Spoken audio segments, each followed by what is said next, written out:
یہ پروگرام ہفتہ رفتہ کے ساتھ آپ کا میزبان مقبول الہی حاضر ہے اور آپ کو سلام عرض کرتے ہیں۔ ناظرین، آپ جانتے ہیں کہ اس پروگرام میں ہفتے بھر کے اہم واقعات ڈسکس کیے جاتے ہیں۔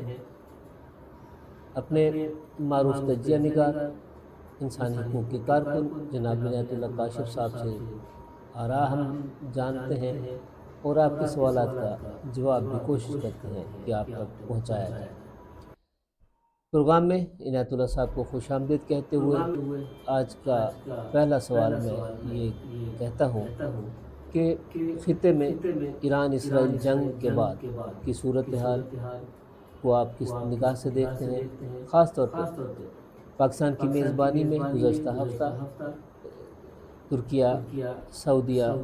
اور مصر کے وزراء خارجہ کا ایک خصوصی اجلاس منعقد ہوا، جس کے بعد چاروں وزراء خارجہ نے Prime Minister of Pakistan Mister Shehbaz Sharif صاحب سے ملاقات کی اور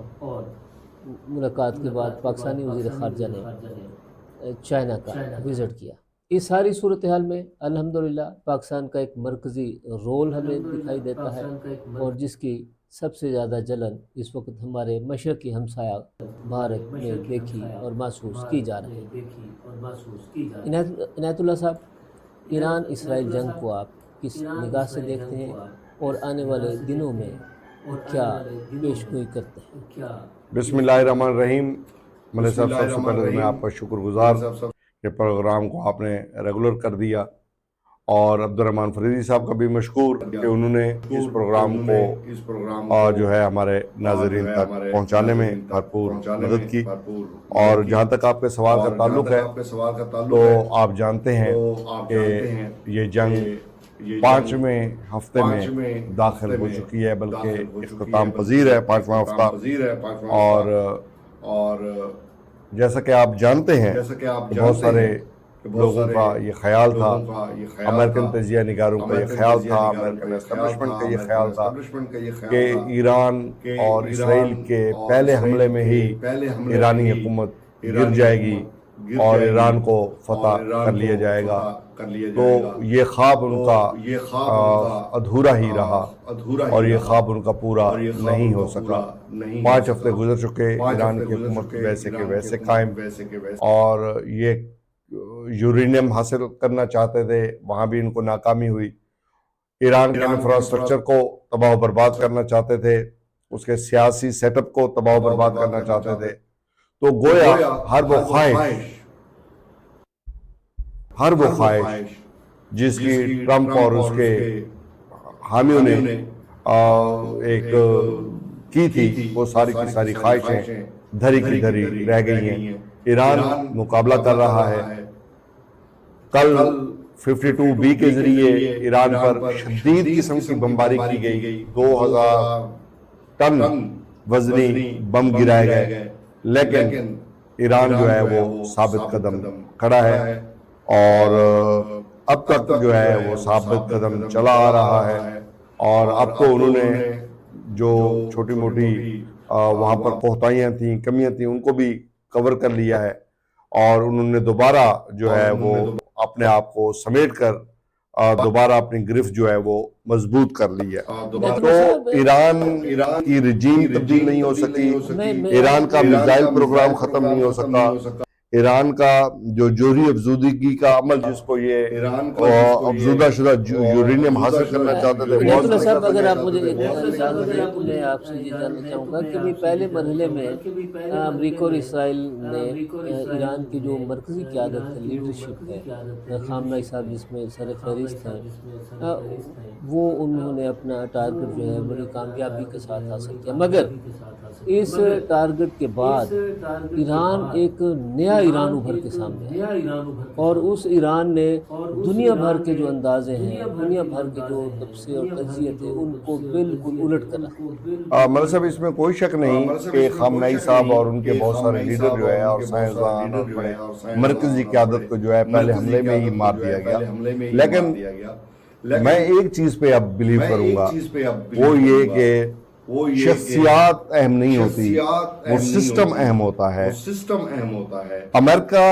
پہلے دن یہ کہہ رہا تھا اور چاہ رہا تھا کہ رجیم چینج کر کے رکھ دیں گے، اور لوگ کھڑے ہو خامنہ ای صاحب کی شہادت ہو گئی، بہت سارے لوگ اور شہید ہو گئے، لیکن رجیم چینج نہیں ہوئی۔ خامنہ ای صاحب کے بیٹے کو ہی انہوں نے جو ہے نیکسٹ جو ہے وہ سپریم لیڈر تسلیم کر لیا، مان لیا، منتخب کر لیا، اور اب جو ہے وہ حکومت کو چلا رہے ہیں، اور پاسدارانہ انقلاب کو یہ مار بھگانا چاہتے تھے وہ اپنی جگہ پر کھڑے ہیں، اور ان کی گرفت پہلے سے زیادہ گہری اور مضبوط ہو چکی ہے، جس کا نتیجہ کیا ہے کہ ٹرمپ نے جو ہے یہ کہنا شروع کر دیا ہے کہ 3 ہفتے میں یہ جنگ ختم ہو جائے گی، لیکن ایران پر پہلے سے زیادہ جو ہے وہ شدید حملے کیے جائیں گے۔ اچھا، پھر آبنائے ہرمز کھلوانا چاہتے تھے، آبنائے ہرمز کھلوانے میں ناکام رہے۔ ہر روز ٹرمپ صاحب کا یہ بیان آتا ہے، سٹیٹمنٹ آتا ہے کہ جناب ہم نے ایران کی دفاعی جو قوت ہے اس کو تباہ کر کے رکھ دیا ہے۔ بھئی آپ نے دفاعی قوت کو اگر تباہ کر کے رکھ دیا ہے تو روزانہ جو اسرائیل میں حملے ہو رہے ہیں وہ آپ خود کر رہے ہیں۔ کون کر رہا ہے؟ ایران اور اس کی پروکسیز کر رہی ہیں، حزب اللہ کر رہی ہے، یا پھر حوثی کر رہے ہیں، یا پھر ایران کر رہا ہے۔ آپ یہ کہتے ہیں کہ جناب ہم نے فتح کر دی، ان کی بحری قوت کو تباہ و برباد کر دیا۔ اگر بحری قوت ان کی تباہ و برباد ہو چکی ہے تو پھر آبنائے ہرمز اب تک کیوں نہیں کھلا؟ بلکہ بات تو یہاں تک بڑھ گئی کہ اب باب المندب کے بند ہونے کی بھی دھمکی آ رہی ہے۔ تو ایسی صورتحال میں امریکہ کو اپنا دل کھلا کرتے ہوئے دنیا کے سامنے اس شکست فاش کو تسلیم کر لینا چاہیے، اور ان کے تجزیہ نگار جو ان کے خود پہلے حامی تھے اب وہ کہہ رہے ہیں کہ یار امریکہ اور اسرائیل کا یہ جو حملہ ہے یہ ناکام ہو چکا ہے، اب وہ اہداف حاصل نہیں کر سکے جو اہداف ہمیں حاصل کرنے تھے۔ تو یہ بات تو یہاں تک ہو گئی۔ اب عنایت اللہ صاحب، اس جنگ میں آپ نے دیکھا پہلی مرتبہ امریکہ جو ہے وہ تنہا ہو گیا۔ اس کے جو روایتی الائز تھے، فرانس، برطانیہ، اسپین اور دیگر بہت سارے ممالک، انہوں نے اپنے آپ کو اس جنگ سے وڈرا کر لیا کہ یہ جنگ ہماری نہیں ہے۔ کیا آپ سمجھتے ہیں کہ یہ ایران اور اسرائیل جنگ سے زیادہ امریکہ کی یہ پسپائی نہیں ہے کہ اس کو اس کی اتحادی چھوڑ دیں؟ میں صاحب دو سطح پہ آپ کا سوال جو ہے نا وہ دیکھا جائے گا۔ پہلی سطح یہ جو میں نے آپ سے عرض کر دی کہ وہ جو خواب تھا امریکہ کا وہ پورا نہیں ہوا، یعنی جو اہداف مقرر کیے گئے تھے وہ حاصل نہیں ہو سکے۔ چند دن کی اب دھمکی یہ ہے کہ ہم آپ کو سٹون ایج میں یا پتھروں کے دنیا میں یا پتھروں کے زمانے میں داخل کر دیں گے۔ بھائی ہم نے پتھر بھی دیکھے ہوئے ہیں، مسلمانوں نے تو اس سے بھی بری ترین حالت دیکھی ہوئی ہے، ہمارے لیے یہ پتھر بنائے نہیں ہے۔ پہلی بات یہ بھی ہے۔ اب رہا آپ کا سوال کا دوسرا پراسپیکٹ کہ جناب اس کو خود اس کے جو الائی تھے وہ چھوڑ چکے ہیں، تو اس میں کوئی دوسری بات نہیں ہے کہ اس وقت جو ہے یہ امریکہ اور اسرائیل کا گٹھ جوڑ ہے، اور ان کے اپنے یورپی ممالک اور ان کے اتحادی جو ہے اب وہ ٹرمپ صاحب کی کسی بات پر اعتماد نہیں کرتے۔ اب اعتماد کیوں نہیں کیا جاتا؟ کیونکہ ان کا ایک سٹیٹمنٹ کچھ دیر پہلے کچھ اور ہوتا ہے، اگلے لمحے کچھ اور ہوتا ہے، تیسرے لمحے کچھ اور ہوتا ہے، چوتھے لمحے کچھ اور ہوتا ہے۔ اب دنیا کی قیادت جو ہے اگر کوئی شخص کر رہا ہو تو اس کو اپنی زبان اور بیان پر اتنا کنٹرول ہونا چاہیے کہ دنیا کی تمام ممالک نے اس کے اس سٹیٹمنٹ کو دیکھ کر اپنی پالیسیاں بنانی ہوتی ہیں۔ ایک سپر پاور کا سربراہ ہے، ایک سپر پاور پریزیڈنٹ ہے، اور وہ اس کا سٹیٹمنٹ اس کے ساتھ والا ملک والا نہیں سمجھ رہا کہ ٹرمپ صاحب نے یہ جو سٹیٹمنٹ دیا ہے کیا سٹیٹمنٹ پر قائم بھی رہیں گے یا نہیں رہیں گے۔ ایون کہ برطانوی وزیر اعظم کو کہنا پڑا کہ مسٹر پریزیڈنٹ آپ کے تمام مطالبات اور خدشات اور معاملات اپنی جگہ پہ، ہم نے جو بھی پالیسی بنانی ہوتی ہے وہ اپنے ملک کو دیکھ کر بنانی ہوتی ہے، اپنے ملک کی ضروریات کو مد نظر رکھ کے بنانی ہوتی ہے۔ ہم آپ کے پابند نہیں ہیں کہ آپ جو خواہش کریں ہم اس خواہش کی تکمیل میں آپ کے الائی بن جائیں۔ اب 200 ارب ڈالر روزانہ کا امریکہ کا اپنا نقصان ہو رہا ہے، 200 ارب ڈالر یومیہ کا خسارہ جو ہے یہ خود امریکہ کا ہے۔ اب دنیا بھر کی معیشتیں جو ہے وہ ڈوب چکی ہوئی ہیں، لیکن اس ساری صورتحال میں پاکستان نے بڑی صورت سے اور بڑی تیزی سے فائدہ اٹھایا کہ اس دوران پاکستان نے اپنے ثالثی کا کردار پیش کر دیا، ادھر ایران کے ساتھ ادھر امریکہ کے ساتھ، اور پاکستان کے اندر وزرائے خارجہ سمٹ جو ہے وہ ہو گئی، 4 ملکوں کے وزرائے خارجہ پاکستان پہنچ گئے، تجاویز مرتب ہوئی، وزیر اعظم پاکستان سے ان کی ملاقات ہوئی، درپردہ دیگر شخصیات سے بھی ان کی ملاقاتیں ہوئی ہوں گی، اہداف کا تعین ہوا ہوگا، اور وہ آرا لے کر جو ہمارے ڈپٹی پرائم منسٹر ہیں اسحاق ڈار صاحب، وہ پھر چین روانہ ہو گئے، اور وہاں بڑی دلچسپی جو ہے وہ صورتحال بنی کہ پاکستان اور چین نے جب ملاقات کی تو انہوں نے 5 نکاتی ایجنڈا کہ اگر پاکستان ثالثی کا کردار ادا کرے گا تو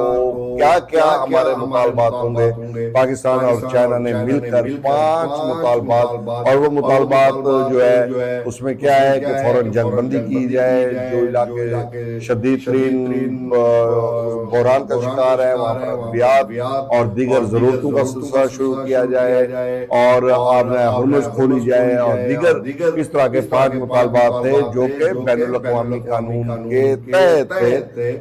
ان دونوں ممالک نے، چین اور پاکستان نے، اپنے ذاتی مفادات سے ہٹ کر دنیا کو فائدہ پہنچانے کے لیے اور دنیا انسانیت کو فائدہ پہنچانے کے لیے انہوں نے 5 بنیادی نکات جو ہے وہ تجویز کیے، اور کمال کی بات یہ ہے کہ وہ بین الاقوامی قانون کے تحت انہوں نے کیے، کسی بھی ملک کی طرفداری یا جانبداری جو ہے ان نکات میں نظر نہیں ہے، اور انصاف کی بات ہے۔ تو ایسے حالات میں پاکستان جو ہے ظاہر ہے بڑا مرکزی کردار لے کر ابھرا ہے، اور اس کے مقابلے میں انڈیا میں مایوسی پھیلی، بے چینی پھیلی، اور چونکہ وہ ایسے لگ رہا ہے کہ جیسے ان کا وجود ہی کوئی نہیں ہے اس پوری جنگ میں اور پورے منظرنامے میں۔ اب تک آپ نے انڈیا کا کوئی وجود نہیں دیکھا، کوئی آپ نے ان کا جو ہے کردار نہیں دیکھا، تو ایسی صورتحال میں وہ یوں لگتا ہے جیسے کہ ان کو لا تعلق کر دیا گیا ہے، یا وہ لا تعلق ہو گئے ہیں یا لا تعلق کر دیے گئے، اور اس حوالے سے پاکستان کی جو خارجہ پالیسی تھی وہ بڑی کامیاب رہی، اور پاکستان جو ہے وہ ریلیونٹ ہو گیا اور انڈیا جو ہے irrelevant ہو گیا۔ اب میں ریلیونٹ اور irrelevant کے الفاظ کا استعمال کر کے آپ کو یہ بتاتا ہوں کہ پاکستان اس پوری جنگ میں جو ہے پورے منظرنامے میں ریلیونٹ ہو چکا ہے، اور انڈیا جو ہے پورے منظرنامے سے آؤٹ ہو چکا ہے یا غیر متعلق ہو چکا ہے۔ آبنہ ہرمز بند ہے، تیل کی سپلائی بند ہے، دنیا کو 30% آئل اسی آبی گزرگاہ سے جاتا تھا۔ اس کی بندش کے بعد دنیا میں ایک بحران، اقتصادی بحران سر چڑھ کر بول رہا ہے، جس کے ساتھ پاکستان میں بھی روزمرہ پیٹرول اور پیٹرول کی مصنوعات جو ہیں، پیٹرولیم مصنوعات کی قیمتوں میں اضافے کی شکل میں دیکھی جا رہی ہیں، اور آج بھی سوشل میڈیا پہ آیا ہے کہ شاید پیٹرول اور ڈیزل کی قیمتوں میں غیر معمولی اضافہ ہو۔ آپ مہنگائی میں جو یہ اضافہ آیا ہے، جو کم پاکستان جیسے ملک کے لیے تو کمر توڑ مہنگائی، اس سارے منظرنامے کو، اقتصادی بحران اور قیمتوں میں اضافے کے منظر کو کیا انالیسس کرتے ہیں؟ مطلب صاحب سب سے پہلے تو بات یہ ہے کہ آپ نے ہرمز مکمل طور پر بند نہیں ہے، کھلا ہوا ہے، کیونکہ دوست ممالک جو ہے ان کی سپلائی جو ہے وہ جاری ہے، جیسے پاکستان میں جو ہے وہ سپلائی جو ہے وہ آ رہی ہے، آپ نے ہرمز سے آ رہی ہے، ایران نے اجازت دے رکھی ہے، لیکن دنیا کے 85 ممالک جو ہے وہ دنیا بھر کے 85 ممالک اس آپ نے ہرمز کی بندش سے شدید ترین پریشان ہیں، اور ان کو جو ہے بہت زیادہ ایسے مہنگائی کا جو ہے وہ سامنا ہے اور قلت کا بھی سامنا ہے۔ لیکن یہ معاملہ صرف یہاں تک نہیں ہے، پاکستان کے اندر معاملہ یہ ہے کہ اس مہنگائی کی آڑ میں ایک تو یہ ہے نا کہ پیٹرولیم اور گیس کی قیمتوں میں جو سرکار اضافہ کر رہی ہے وہ تو بالکل جائز ٹھیک ہے، ظاہر ہے عالمی فنامنا ہے، جیو پولیٹیکل صورتحال ہی ایسی ہے کہ اضافہ ناگزیر ہے، اس میں کوئی دوسری بات۔ ایک وہ اضافہ ہے جو ہمارے جو مڈل مین ہے، مڈل مین کہہ لیں، تاجر کہہ لیں، جو یہ کر رہے ہیں. مثال کے طور پہ آپ دیکھ لیں کہ ایل پی جی کی قیمتوں میں جو ہے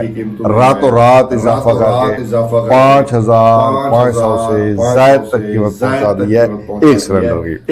اور ایک ماہ میں تقریباً 2,000 روپے اضافہ ہو گیا. کم از کم. اور یہ اوگرا نے اگر اضافہ کیا یا تھوڑا کیا تو ہم نے اس اضافے کو جو ہے وہ قلت کر کے خود ساختہ قلت کر کے اس میں اضافے میں اور اضافہ کر دیا. ابھی ماہ رمضان گزرا ہے، شدید ترین مہنگائی رہی، اب شدید ترین مہنگائی ہے. یہاں پر ضرورت ہے ڈسٹرکٹ گورنمنٹ کو کہ جیسے ہی میونسپل کمیٹی کی طرف سے یا مارکیٹ کمیٹی کی طرف سے یا دیگر اداروں کی طرف سے جو ہی اس کی لسٹ یومیہ جاری کی جاتی ہے، کچھ قیمتوں کے پرائس آئٹم جو ہے وہ آتے ہیں مارکیٹ کمیٹی جیسے جاری کرتی ہے، وہ لسٹ تو آ جاتی ہے لیکن اس لسٹ پر عمل نہیں ہوتا. اگر اس لسٹ میں آپ گوشت کی قیمت کو دیکھ لیں تو وہ جناب اگر 800 روپے کلو ہے بڑا گوشت، مارکیٹ میں وہ 1400 روپے کلو ہے. اسی طرح چھوٹا گوشت جو ہے اگر اس کی قیمت 2000 روپے کلو ہے تو مارکیٹ میں 2400 روپے کلو ہے. اسی طرح دیگر بہت ساری چیزیں ہیں، آٹے کے ریٹ ہیں، دیگر اشیاء کے ریٹ ہیں. ابھی جناب بہرحال مہنگائی میں مزید بڑھنا ہے. آپ بھی تیار ہو جائیں مہنگائی بڑھنے کے لیے، اور انتظامیہ ناجائز مہنگائی کو روکنے کے لیے اپنا کردار ضرور. عنایت اللہ صاحب بس ایک جملے میں فرمائیے گا کہ جنگ تو ایران اور اسرائیل میں ہو رہی،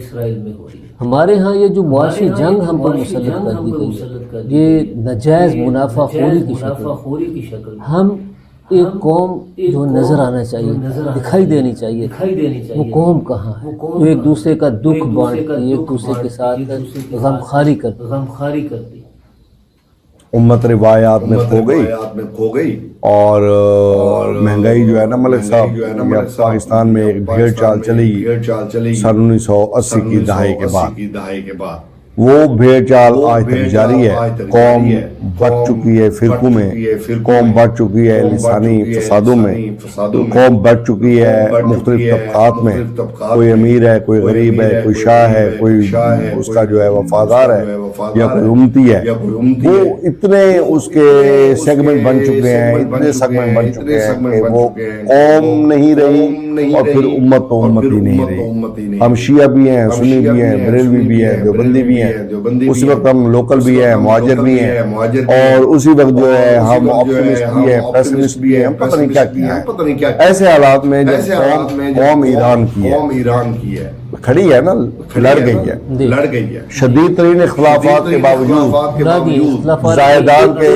سنی علماء خامنہئی صاحب کی حمایت کر رہے ہیں، اور بہت سارے جو ایرانی مقامی علماء ہیں وہ ایرانی حکومت کے ساتھ کھڑے ہیں. ڈٹ گئے پوری قوم کھڑ گئی ہے اور اس کا اظہار نظر آ رہا ہے. آپ کا اظہار نظر نہیں آئے گا اس لیے کہ آپ کو وہ قوم ہی نہیں ہے. بہرحال ایک اجڑ ہے، ٹھیک ہے، اجڑ ہی صحیح، لیکن پھر بھی ہمیں تعلیم دی گئی ہے، ہمارے ادارے قائم کیے گئے ہیں، ہمیں باشعور ہونا چاہیے، باشعور کردار ادا کرنا چاہیے. کچھ ہو نہ ہو ہم انسان تو ہیں. انسانیت کی سطح پہ جو ہے لوگ خودکشی پہ مجبور ہیں اور ہم اپنا 5 روپے کا منافع چھوڑنے کے لیے تیار نہیں ہیں، اور 5 روپے کا جائز منافع نہیں، ناجائز منافع چھوڑنے کے لیے تیار نہیں ہیں. عنایت اللہ صاحب اداروں کی آپ بات کر رہے ہیں، انسانیت کی بات کر رہے ہیں، تو لیا میں ایک ادارہ 11/22 کا ہے جس دن رات خدمت کر رہا ہے، سروس ڈیلیوری کر رہا ہے، اور 3 دن پہلے بھاگل نہر میں ایک بچی کھیلتے ہوئے گر گئی اور اس کی ڈیڈ باڈی کو 3 دن مسلسل کوشش کے بعد آج ریکور کیا گیا ہے. والدین کے لیے آپ کیا مشورہ دیں گے اور 11/22 کی کارکردگی کو آپ کن الفاظ میں سراہتے ہیں؟ پاکستان میں ایک ہی ادارہ ہے اور وہ ہے 11/22 جو کم از کم لوگوں کی مشکل ترین حالات میں مدد کو. باقی رہ گئی بات اس کے سراہنے کی، میرے خیال میں اس کے لیے سراہنا یہی کافی ہے. اور کوئی ادارہ ہی جب کوئی نہیں ہے جو آپ کی مشکل حالات میں، مشکل ترین صورتحال میں آپ کی مدد کو پہنچے، 1122 پہنچتی ہے تو اس کو سلوٹ. باقی والدین کو مشورہ، بچوں کی یار حفاظت کیا کریں. بچے پیدا تو آپ کر لیتے ہیں ان کی حفاظت کرنا بھی آپ کی ذمہ داری ہے. آپ کہیں کہ آپ کے محلے والے آپ کے بچوں کی حفاظت کریں گے, وہ کیوں کریں گے؟ بچے آپ کے حفاظت محلے والوں نے کرنی ہے, اور بھائی آپ کے اپنے بچے ہیں, اپنے بچوں کی خود حفاظت کرنا سیکھیں. بچی کو باہر نکل رہی ہے, چھوٹی سی معصوم بچی ہے, آپ اتنے پتہ نہیں کہاں آپ سوئے ہوئے ہوتے ہیں. اور ماہ میں پیدا پہلے واقعات ہوئے کہ وہ لیا اس کے ساتھ ککڑ والا بند پہ بھی بچہ ڈوب گیا, پھر بعد میں بچہ ڈوب گیا, یہ نہر میں ڈوب گیا. باہر آپ حفاظت کی بات کر رہے ہیں, والدین کو اپنی ذمہ داری پوری کرنی, مگر یہاں تو حفاظت کا یہ لیول آ گیا کہ لیا کا ایک ہسپتال ہے, بڑا معروف ہسپتال ہے, تحصیل ہیڈ کوارٹر ہسپتال, تھل ہسپتال لیا. وہاں جو ایک افسوسناک واقعہ دیکھنے میں آیا, سننے میں آیا کہ وہاں ایک اہلکار نے فیسیلیٹیشن کی ہے ایک آؤٹ سائڈر جوڑے کو, اور اس پہ کیا آپ کے پاس اسٹوری ہے عنایت اللہ کاشف صاحب, لیا ٹی وی ایچ ڈی کے ناظرین کو آپ کیا ایکسکلوزیو بتانا چاہیے؟ مرے صاحب, جیسا کہ آپ جانتے ہیں کہ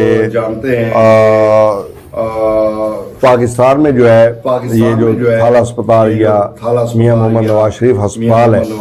یہاں پر جو ہے ایک چوکیدار ہے. اس چوکیدار نے جو ہے ایک پرائیویٹ کپل تھا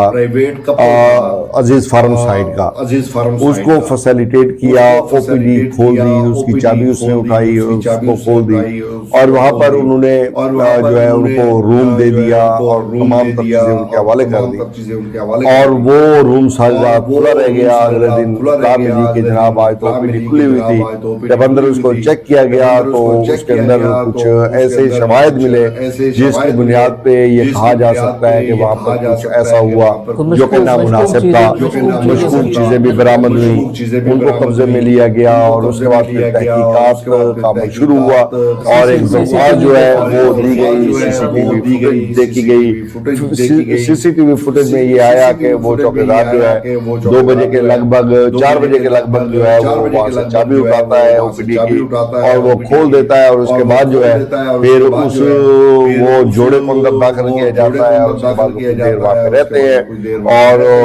اور اپنا جو بھی موج میلہ کرنا تھا انہوں نے وہاں پہ کیا, اور اس کے بعد وہ پھر چلے گئے. اور یہ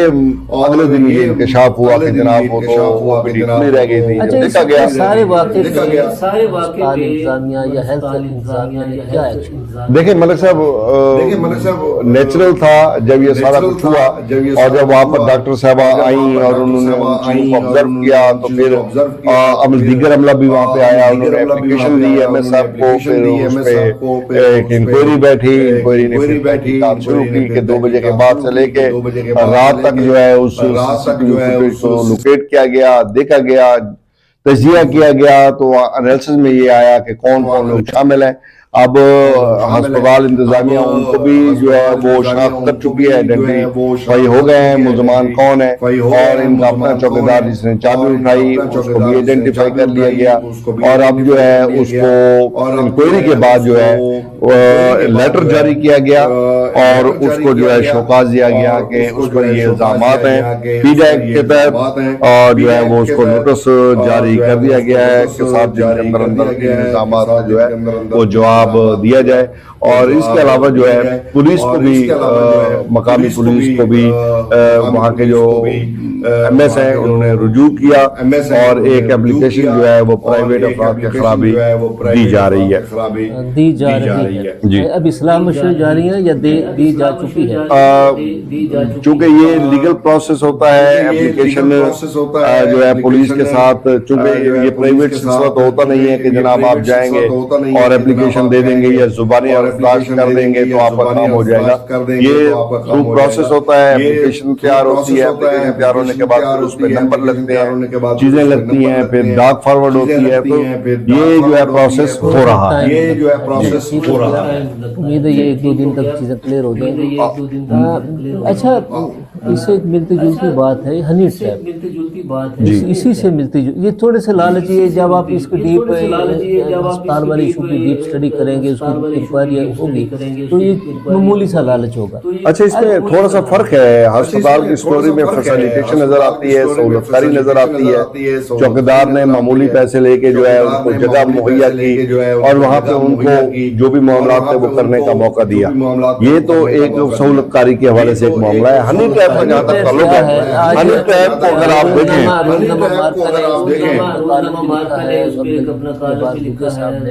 تو یہ ہنی ٹریپ کیا ہے اور اس کے مہلک اثرات کیا ہیں؟ مثلا جہاں تک ہنی ٹریپ کا تعلق ہے تو ہنی ٹریپ جو ہے یہ بالکل ایک کوئی آج کا نیا طریقہ نہیں ہے. زمانہ قدیم میں بھی یہ تھا اور زمانہ جدید میں بھی یہ جاری ہے اور اس کے موڈز تبدیل ہوتے ہیں, لیکن ہنی ٹریپ اپنی جگہ پہ رہتا ہے. ہنی ٹریپ کیا ہوتا ہے؟ کسی شخص کا, کسی لڑکی کا یا لڑکے کا کسی فرد سے دوستی کرنا, جنسی خواہش یا جنسی تعلقات قائم کرنا, کشش, محبت کی صورت میں, دوستی کی صورت میں, جنسی کشش کی صورت میں, یہ 3 صورتیں اس کی مین ہیں. یہ تعلقات بنائے جاتے ہیں. تعلقات بنانے کے بعد اس کے پیچھے 3-4 وجوہات ہیں, وہ بھی میں بتا دیتا ہوں اپنے ناظرین کو کہ وہ یہ سارا کچھ ہوتا کیوں ہے. یہ سارا کچھ ہوتا ہے یا معلومات حاصل کرنے کے لیے, یا کسی شخص کو بدنام کرنے کے لیے, یا معاشی بینیفٹس لینے کے لیے, یعنی کوئی بلیک میل کر کے پیسے وغیرہ کا حصول جو ہے, خفیہ معلومات, پیسے یا کوئی اور غلط کام جو ہے وہ ان سے کروایا جاتا ہے. اور یہ 3 چیزیں اس میں انوالو ہوتی ہیں. رومان یعنی محبت انوالو ہوتی ہے, دوستی انوالو ہوتی ہے, جنسی کشش انوالو ہوتی ہے. اس کے ذریعے لوگوں کو پھنسانا اور پھر اس پھنسے ہوئے ماحول میں ان سے کام لینا, یعنی کام لینے سے مراد ان کو کہیں غیر ضروری طور پہ یا ناجائز طور پہ استعمال کرنا, یا مالی مفادات حاصل کرنا, یا جو ہے کوئی ایسا دیگر کام, انہیں بلیک میل کرنا, بالکل. تو یہ باقاعدہ آج کل گروہ بن گئے ہیں. میں صاحب گروہ تو پہلے بھی تھے, لیکن اب چونکہ سوشل میڈیا کا دور ہے, پہلے زمانے میں آپ ماشاءاللہ پڑھتے ہیں, بک ریڈر ہیں, زمانے قدیم میں جو ہے یہ بادشاہ یہ کام کیا کرتے تھے کہ اپنے مخالفین کی جو ہے معلومات حاصل کرنے کے لیے خوبصورت لڑکے اور خوبصورت لڑکیاں تیار کی جاتی تھی, پھر مخالفین سے دوستیاں لگوائی جاتی تھیں, پھر ان کو جو ہے وہ پھنسایا جاتا تھا یا ان سے معلومات حاصل کی جاتی تھی. بادشاہوں سے شروع ہونے والا کام اب یہ چوکیدار تک آ گیا, گراس روٹ تک آ گیا. یہ دیکھیں اس میں تو اب تو ایک پورا گروہ جو ہے, اس میں آپ کے ادارے کے لوگ بھی شامل ہیں, اس میں میرے ادارے کے لوگ بھی شامل ہیں, اس میں عام لوگ بھی شامل ہیں. اب تو پورا ایک گروہ بن گیا ہے کہ یعنی 3-4 لوگوں کا گروپ ہوتا ہے, اس میں پولیس کے لوگ بھی ہوتے ہیں, اس میں وکلا صاحب بھی ہوتے ہیں, اس میں باصافی صاحب بھی ہوتے ہیں, اس میں 2-4 خواتین بھی ہوتی ہیں. پھر وہ جناب یہ سارا مل کے پہلے پلاننگ کرتے ہیں, پھر بندے کو پھنسایا جاتا ہے, پھنسانے کے بعد پھر FIR درج ہوتی ہے, FIR کے بعد DNA کے نمونے لیے جاتے ہیں, اور پھر کیا ہوتا ہے اس کا صلح. اور صلح کیا ہوتی ہے؟ مفتی صاحب, مفتی نعمان قادر صاحب نے سوال پوچھا ہے کہ یہ جو معاشرے کو تباہی کی طرف دھکیلنے والے لوگ ہیں, ان لوگوں کے خلاف کبھی قانون حرکت میں آئے گا؟ مول صاحب اس میں چونکہ براہ راست شہادت نہیں ہوتی, اس میں 2 چیزیں ہوتی ہیں. ایک تو جو وکٹم ہوتا ہے, وہ خاتون ہو یا لڑکا ہو, یا پھر اس میں جو ہے آپ کا موبائل کا ڈیٹا ہوتا ہے جو شہادت کے طور پہ آتا ہے, یا پھر DNA کی رپورٹ آتی ہے. یعنی اس میں 1 to 1 2 لوگ انوالو ہوتے ہیں, اور اس میں جو پس پردہ تحقیقات ہوتے ہیں وہ کبھی بھی پشت ازبام نہیں ہوتے, وہ سامنے نہیں آتے, منظر عام پر نہیں ہوتے, منظر عام پر ان کا نام بھی نہیں آتا, منظر عام پر ان کے خلاف کارروائی بھی نہیں ہوتی ہے. یہی وجہ ہے کہ یہ ہنی ٹریپ کے اب تک شروع سے لے کے اب تک جتنے بھی لوگ ہیں وہ ہنی ٹریپ میں جو ہے اس طرح کی شہادت نہیں ہو پاتی جس کی بنیاد پر ان کے خلاف قانونی کارروائی ہو سکے. لیکن میں سمجھتا ہوں کہ اگر پولیس جدید قوانین کے ذریعے موبائل ڈیٹا ان کا حاصل کر لے, ویڈیوز ان کی حاصل کر لے, فوٹیجز ان کی حاصل کر لے, رابطہ کاری, اور اگر اس پورے سسٹم کو بنیاد سے لے کے انجام دینے تک اور انجام کے بعد پولیس کے معاملات اور دیگر معاملات میں کون کون انوالو ہے, کس قدر انوالو ہے. اگر ان کے موبائل فون اور ڈیٹا سارا واٹس ایپ اور چیزوں کو اگر ٹریک کیا جائے تو یہ بھی قابل گرفت ہو سکتے ہیں. ایسی بات نہیں ہے کہ وہ قابل گرفت نہ رہے, لیکن ان کو سزا دلوانے کے لیے جو ہے وہ قانون کو اچھی خاصی جو ہے وہ آپ کہہ لیں کہ جو ہمارے حکام ہیں, تفتیشی حکام, محنت کرنا پڑتی ہے. اور ظاہر ہے اتنی گہری محنت کرنے سے تعلقات, معاملات, پیسہ, چیزیں وہ پھر تھوڑا سا ظاہر ہے یہ کبھی سے وہی لوگ کرتے ہیں جن کا سماج میں کوئی نام خطرناک ہوتا ہے. ملک صاحب اب تو صورتحال بالکل جو ہے نا وہ بدل گئی ہے. میں نے جیسے عرض کیا کہ بادشاہوں کے زمانے میں بادشاہ یہ کام کرتے تھے, پھر یہ کام بادشاہوں کے مصاحبین وزراء صاحبان کرنے لگے, وہاں سے پھر ان کے مشیر خاص کرنے لگے, پھر وہاں سے ہوتا ہوتا اب تو آپ نے چوکیدار کی سہولت کاری کی خبر دی ہے کہ جناب اب تو یہ کام یہاں تک پہنچا. اور اب اس میں کوئی وہ ناک نموز والے لوگ, ناک نموز والا پتہ نہیں آپ کس کو کہتے ہیں, میں تو ناک نموز والا اس شخص کو کہتا ہوں جو باعزت ہو, باوقار ہو, جس پر اس طرح کی کوئی بات نہ ہوتی ہو, کوئی اس پر اس طرح کا الزام نہ آتا ہو, میں تو اس کو باوقار سمجھتا ہوں. اگر آپ یہ سمجھتے ہیں کوئی باوقار آدمی یہ کرے گا تو میں نہیں سمجھتا کہ باوقار آدمی ایسے فعل کبھی کے قریب بھی آئے گا. تو ظاہر ہے وہی کرتا ہے جو دھندا ہے, کرتا ہے, دھندا ہے, چلتا ہے. تو لہٰذا یہ دھندے میں سارے کے سارے گورکھ دھندے, اور گورکھ دھندوں میں جو ہے وہ کالے اور کالے کرتوت اور بڑے چیزیں, وہ میرے خیال میں اگر ہم ایک ایک چیز پہ بیان کرنے لگیں گے تو یہ تو پھر ہمیں بہت زیادہ ٹائم درکار ہے, جس کے فریدی صاحب کم از کم مطالعے نہیں اور اشارہ بھی کر رہے ہیں. اگر میں چاہوں کہ آخری لمحات میں آپ کی کندیا میں معروف ڈی پی ایس سکول میں جناب اکرم جاوید علوی صاحب اپنی خدمات سر انجام دینے کے بعد ریٹائر ہو گئے, اور عثمان رشید صاحب کو پرنسپل ڈی پی ایس لیا نامزد کیا گیا ہے. اس پہ آپ تھوڑا سا فرما دیں. اکرم جاوید علوی صاحب نے ادارے کو چار لگائے, بڑا انہوں نے محنت کی, ادارے کے اندر محنت کی, انہوں نے کنسٹرکشن پہ بڑا زور دیا, کھیل کے میدانوں پہ انہوں نے بڑا زور دیا, اور ادارے کی تعمیر میں انہوں نے کوئی کسر نہیں چھوڑی. ان کا دن رات جو ہے وہ ادارے کی تعمیر کے لیے ہوتا تھا کہ کہاں پر تعمیر کروانی ہے, کون سی چیزیں تعمیر کرنی ہے, اور اس حوالے سے ان کا بڑا کردار تھا اور بڑا کردار ہے, اور ان کو ہمیشہ تعمیرات کے حوالے سے ان کو ہمیشہ یاد رکھا جائے گا. اب نئے پرنسپل صاحب آئے ہیں تو ماشاءاللہ یہ لیا کے ہی ہے, ایسی ہیں, اور پڑھے لکھے بندے ہیں, پرائیویٹ کالجز میں بطور پرنسپل بہت سارے اداروں میں خدمات سر انجام دے چکے ہیں. ان کی تعیناتی بھی ایک خوشائند عمل ہے, لیکن میں اس وقت یہ ایک بات آپ کے توسط سے, پروگرام کے توسط سے یہاں پہ کروں گا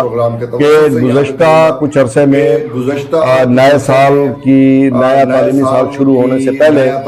یا اسی وقت جو ہے وہ بچوں کے فیسوں میں 500 روپے فی بچہ جو ہے وہ اضافہ کر دیا گیا ہے. مہنگائی کے اس دور میں پہلے ہی ہم بات کر رہے ہیں کہ مہنگائی بہت بڑھ چکی ہے, والدین غربت کی چکی تلے آ چکے ہیں, اور ایک طرف تاجر طبقہ ان کو لوٹ رہا ہے, خوشاکہ مہنگائی لوٹ رہی ہے, اوپر سے جنگ کے اثرات ان پہ مرتب ہونا شروع ہو گئے ہیں. تو ایسے حالات میں آپ کا 500 روپے فی کس کے حساب سے فیسوں کی مد میں اضافہ جو ہے یہ ناقابل برداشت ہے. اگرچہ یہ نئے پرنسپل صاحب کی تعیناتی سے قبل ہی ہو گیا تھا, تو یہ اضافہ جو ہے وہ واپس لیا جائے, اور نئے پرنسپل صاحب جو ہے وہ اپنی تعیناتی کے حوالے سے والدین کو یہ خوشخبری دیں کہ جناب یہ اضافہ جو ہے وہ اس وقت لیا جائے گا جب حالات نارمل ٹریک پر آ جائیں گے. سر در جب تک حالات نارمل ٹریک پر نہیں آتے ہیں یہ اضافہ جو ہے وہ